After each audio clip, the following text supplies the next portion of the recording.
पिछले टॉपिक में हम परिमाणात्मक साख नियंत्रण क्वांटिटेटिव क्रेडिट कंट्रोल मेथड्स के संबंध में पढ़ रहे थे, जिसमें हमने बैंक दर या बैंक रेट के संबंध में पढ़ा था। उन्हीं विधियों में दूसरी विधि आती है खुले बाजार की क्रियाएं या ओपन मार्केट ऑपरेशंस। आरबीआई द्वारा साख की मात्रा या वॉल्यूम ऑफ क्रेडिट को नियंत्रित करने का दूसरा प्रमुख तरीका खुले बाजार की क्रियाएं या ओपन मार्केट ऑपरेशंस है। इन क्रियाओं के अंतर्गत अधिकृत एवं सरकारी प्रतिभूतियां जो होती हैं, ऑथराइज्ड या गवर्नमेंट सिक्योरिटीज़ जो होती हैं, उनका केंद्रीय बैंक इंडिया में रिजर्व बैंक ऑफ इंडिया द्वारा मुद्रा बाजार में क्रय विक्रय किया जाता है।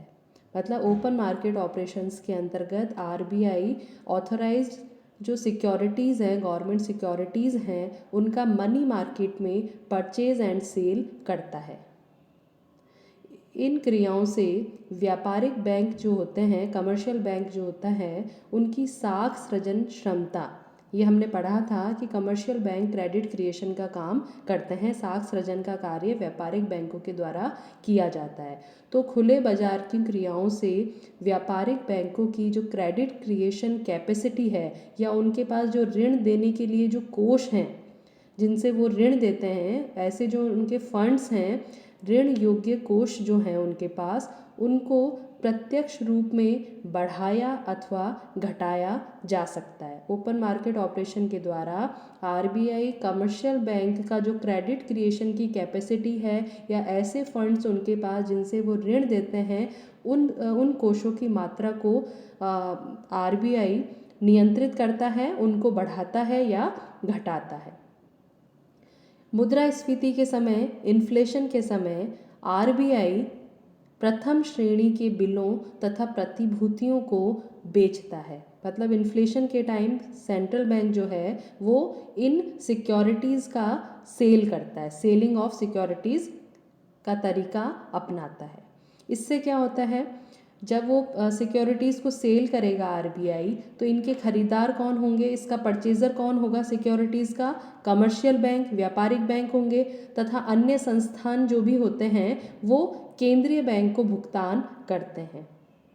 व्यापारिक बैंकों से केंद्रीय बैंकों को कोषों के हस्तांतरण से व्यापारिक बैंकों के नकद कोषों में कमी आती है, जिसके फलस्वरूप उनकी ऋण एवं अग्रिम प्रदान करने की क्षमता में कमी आती है।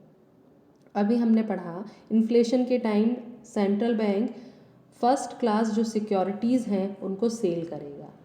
सेल करता है तो आरबीआई ने सेल की सिक्योरिटीज़, उनको खरीदते कौन है? Commercial bank. व्यापारिक बैंक खरीदेंगे तो व्यापारिक बैंक क्या करेंगे? उसका पेमेंट करेंगे, जो सिक्योरिटी खरीदी है उनका पेमेंट करेंगे, भुगतान करेंगे। तो भुगतान करने से व्यापारिक बैंकों के पास जो कोष होते हैं जिनसे वो ऋण देते हैं, ऐसे कोष कम हो जाते हैं। और जब व्यापारिक बैंकों के पास ऋण देने वाले कोष जो हैं उनकी कमी हो जाएगी तो वो ऋण कम प्रदान करेंगे, और ऋण कम प्रदान करेंगे तो मार्केट में मुद्रा की मात्रा, क्वांटिटी ऑफ मनी अपने आप कम होती जाएगी। तो इन्फ्लेशन के टाइम ओपन मार्केट ऑपरेशन के अंतर्गत आरबीआई मनी मार्केट में सिक्योरिटीज़ को सेल करता है।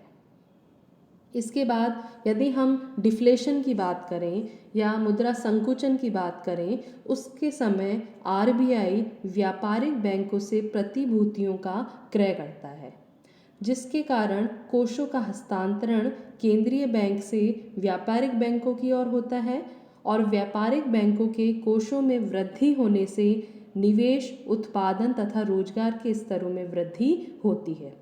अब हमने देखा डिफ्लेशन, मुद्रा संकुचन। मुद्रा संकुचन क्या स्थिति है? जब क्वांटिटी ऑफ मनी या मुद्रा की मात्रा कम है। तो जब मुद्रा की मात्रा कम है, उसको हमें बढ़ाना है, तो बढ़ाने के लिए क्या करेगा? आरबीआई व्यापारिक बैंकों से प्रतिभूतियों का क्रय करेगा। अब यहाँ पे जब आरबीआई प्रतिभूतियों का क्रय कर रहा है तो उससे क्या होगा? परचेजर तो हो गया आरबीआई और सेलर हो गए व्यापारिक बैंक। तो पैसा परचेज़र आरबीआई से पैसा किसकी तरफ जा रहा है? अब व्यापारिक बैंकों को पैसा मिलेगा, क्योंकि वो सेलर हैं तो उनकी तरफ पैसे का प्रवाह होगा।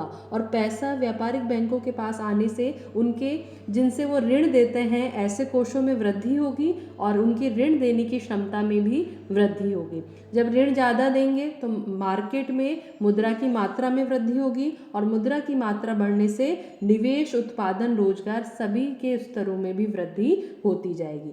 तो इस प्रकार ओपन मार्केट ऑपरेशंस के अंतर्गत केंद्रीय बैंक आरबीआई इन्फ्लेशन के टाइम सिक्योरिटीज़ को सेल करता है और डिफ्लेशन के टाइम मुद्रा संकुचन के समय सिक्योरिटीज़ को क्या करेगा? वो परचेज करेगा। लेकिन यदि हम इंडिया की बात करें तो भारत में ओपन मार्केट ऑपरेशंस जो हैं, खुले बाजार की क्रियाएं बहुत अधिक सफल नहीं है, क्योंकि हमारा जो वित्तीय बाजार है वो अभी इतना डेवलप नहीं है।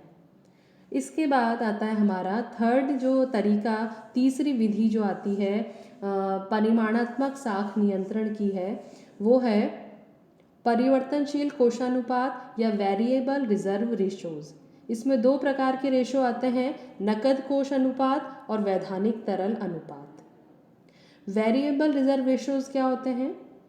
आरबीआई अधिनियम, आरबीआई एक्ट जो है उसके अनुसार व्यापारिक बैंकों को अपनी कुल जमाओं का कुछ भाग नकद कोषों के रूप में रखना आवश्यक होता है। इन नकद कोषों की आवश्यक मात्रा में वृद्धि अथवा कमी करके आरबीआई मुद्रा की पूर्ति अथवा मात्रा को प्रभावित करता है। व्यापारिक बैंकों को दो प्रकार के कोषानुपात रखने होते हैं, वेरिएबल रेशो जो हैं वो दो प्रकार के रखने होते हैं। पहला जो है वो है नकद कोषानुपात, जिसे हम CRR या कैश रिजर्व रेशो कहते हैं, और दूसरा है हमारा वैधानिक तरल अनुपात, जिसे हम SLR या स्टैट्यूटरी लिक्विडिटी रेशो कहते हैं। आरबीआई इन दोनों ही CRR और SLR इन दोनों ही का प्रयोग साख नियंत्रण के उपकरण के रूप में करता है। अब यदि हम नकद कोषानुपात समझें, नकद कोषानुपात क्या होता है या CRR किसे कहते हैं? नकद कोषानुपात या CRR व्यापारिक बैंकों की कुल जमाओं का वह प्रतिशत अथवा भाग होता है जिसे वे केंद्रीय बैंक के पास नकद रूप में, मतलब कैश फॉर्म में रखते हैं।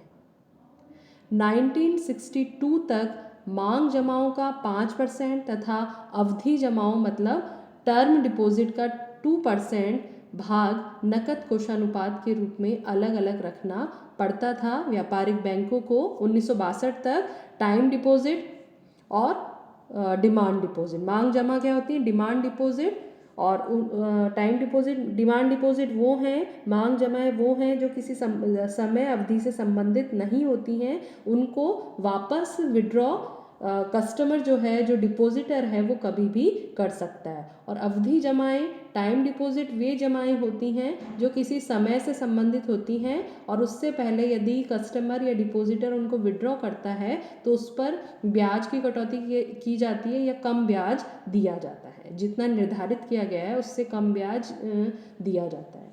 वर्ष 1962 तक तो ये था कि आपको डिमांड डिपॉजिट का 5% और टर्म डिपॉजिट का 2% CRR अलग अलग रखना होगा। लेकिन 1962 में इन दोनों को मर्ज कर दिया गया, सम्मिलित कर दिया गया तथा यह 3% किया गया। आरबीआई CRR को न्यूनतम 3% से और अधिकतम 15% तक बढ़ाने का अधिकार रखता है।